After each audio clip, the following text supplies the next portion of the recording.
At its heart, this classic work presents a philosophy of human interaction that remains as powerful today as when it was first published.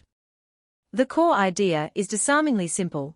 Success in both personal and professional life flows not from domineering intelligence or forceful argument, but from the ability to understand, appreciate, and genuinely connect with other people. The book argues that the deepest human craving is a feeling of importance, and that fulfilling this desire in others is the master key to winning their cooperation and friendship. This is not about manipulation for selfish ends, but about fostering mutual respect and creating positive, productive relationships. The journey begins with a fundamental principle: resist the urge to criticize, condemn, or complain. Criticism is a dangerous spark because it wounds a person's precious pride, hurts their sense of importance, and arouses resentment. Even the most notorious figures see themselves as justified in their own eyes. The alternative is to harness the transformative power of honest and sincere appreciation. People thrive on recognition. Heartfelt praise inspires them to improve and strengthens bonds far more effectively than fault-finding ever could. This shift from finding fault to finding value is the first step toward a new way of dealing with people. From there, the focus turns outward. The secret to making friends is not to try to be interesting, but to be genuinely interested in others. This means offering your undivided attention. A warm smile, using a person's name, and listening with enthusiasm are the universal signals of goodwill. Making the other person feel important by acknowledging their passions, their achievements, their point of view, is a sure way to their heart. When people feel you value them, they naturally begin to value you in return. This creates a foundation of trust and warmth upon which all lasting relationships are built. True engagement requires mastering the art of listening. Most people, in conversation, are merely waiting for their turn to speak about themselves. The rare individual who encourages others to talk about their interests and then listens with rapt attention is perceived as a brilliant conversationalist.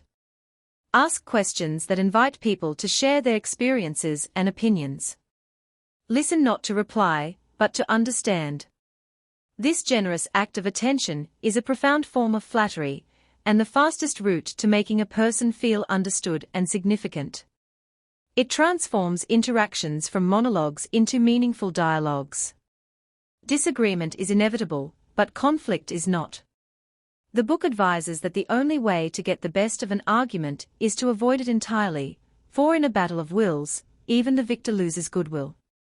When disagreement is necessary, the approach must be diplomatic. Begin by showing respect for the other person's opinions.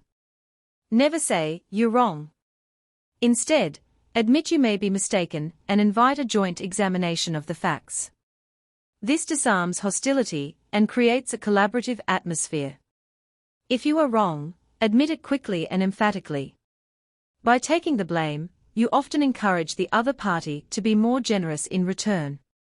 Persuasion is framed not as conquest, but as guided discovery. The Socratic method is held up as an ideal: start with points of agreement, get the other person saying yes repeatedly, and let this affirmative momentum carry them toward your conclusion. People are far more likely to believe ideas they feel they have discovered for themselves.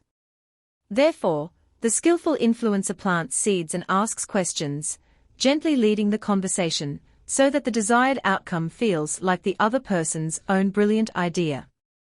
This respects their autonomy and intelligence, making them a willing partner rather than a reluctant follower. Finally, the book emphasizes the power of high expectations. If you believe in a person's latent ability and express that faith, you give them a reputation to live up to. By praising even small improvements and encouraging effort, you help them see a better version of themselves. This principle applies to everyone, from children to employees. When you treat people as if they were already what they ought to be, you help them become what they are capable of being. In essence, this is a manual for empathy in action. It replaces the outdated, self-centered model of success with an other-centered approach. The techniques, offering appreciation, listening intently, seeing from another's perspective, avoiding arguments, and inspiring confidence, are not mere tricks. They are expressions of a fundamental respect for human dignity. By mastering these principles, one learns that the way to achieve one's own goals is first to help others achieve theirs, creating a wide and enduring network of goodwill and cooperation.